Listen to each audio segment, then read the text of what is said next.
Second thing is benefits of suffering. If you understand the gospel, you know that power is perfected in our weakness. You guys remember years ago, I think it was 2 decades ago, a gentleman after first service came up to me. Biodome. Remember, science created this biodome. It was a perfect environment for plants and nature and trees to grow. But it failed because what happened? Everything was perfect conditions. And when the trees got to a certain point of height, they fell over.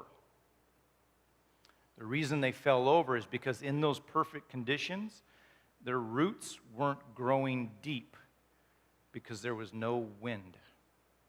There was no trial and challenge for those trees to overcome.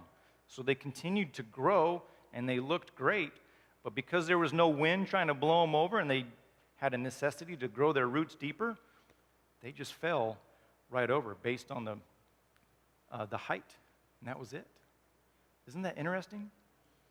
The benefits of suffering. We grow in confidence of the truth of the gospel through our trials and challenges and our suffering. But here's where we're spending too much time. Shola Richards wrote a book, Go Together, and it's about resiliency, and he said there's 3 things that are preventing you from being resilient, from moving forward, from having a pure heart. Stop complaining, stop making excuses, and stop blaming others. Does that sound familiar right now? We're hearing a lot of this right now. A lot of people are complaining about gas prices and food prices and everything. Understand, it's difficult. We're making excuses as to why we can't do the things that we desire to do, why we can't be in the ministry, why we can't share the gospel is because we have all these other things that we have to take care of. Got to stop blaming others.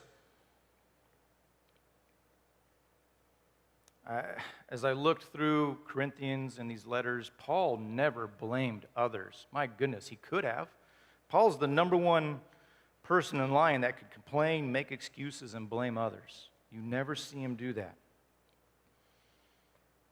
So if we remove these 3 things, complaining, making excuses, and blaming others, Shola goes on to talk about you got to replace them with 3 things. Remind yourself of past victories. Think about it. Every victory you've had, wasn't there a trial and challenges right before it, before you experienced that victory? Whether it's a restored relationship, a job promotion, there's always a challenge. Second, he said, view challenges as opportunities. So everything that's going on right now is opportunity for us to continue to display a message of humility in these times of darkness. They're opportunities. Man, I could have easily just cut that kid and moved forward and nothing would have happened. But I decided to engage. I put myself out there. You know, trying to put myself in. This is where you guys are at. You're out in the community. When I'm a coach, I'm removed from being a pastor. I'm removed from the ministry. And I'm one of you guys. I'm just out in the neighborhood. I'm out in the community. You guys are in your workplace. In these spots, you've got to see challenges as opportunities. And you got to ask for help. Can't do it alone. If you're alone, surrounded by the enemy, you'll fall. You'll surrender. But if your arms linked as brothers and sisters in Christ, you've got to ask for help. You've got to ask for help. The title of Shola Richards' book, Go Together, he was in Africa for some time, and he was just doing some research and studying and getting to know the people.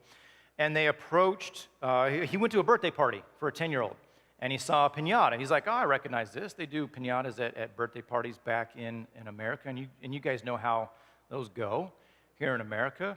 As soon as the kid hits the piñata and explodes and candy goes everywhere, it's a war. It's a bloodbath. Kids are punching, throwing elbows, trying to get all the candy. So he was expecting the same thing. The piñata exploded, and he was expecting kids to just, boom, dive in. They didn't. He said they all grabbed hands moved forward together, and kids were picking up candy and giving candy to each other. And he shared this story in the book, and his mind was blown in this concept of going together, helping each other. The third thing, so we've talked about the necessity of a pure heart, benefits of suffering, and I'll call the band back out. The third thing, results depend on God. Our job is to sow. Our job isn't the results. I'm not going to know the results of this kid's life. I'll have him for a certain time, and he'll move on. The results are in God's hand, but my job is to sow every bit that I can. That's your job too. We can't worry about future results.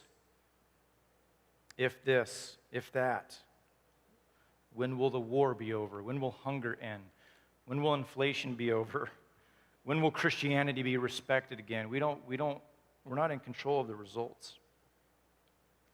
That's God. Our job is to sow. And that's the beauty in this graphic, right? That represents us, that little plant right there, and that's a beautiful picture of the world around us. It's broken, it's dry, it's upside down. It looks like there's no hope. But you, as that plant can benefit from the suffering and the trials and everything that's going on around it. It can continue to be watered, and its roots grow deeper, and it grows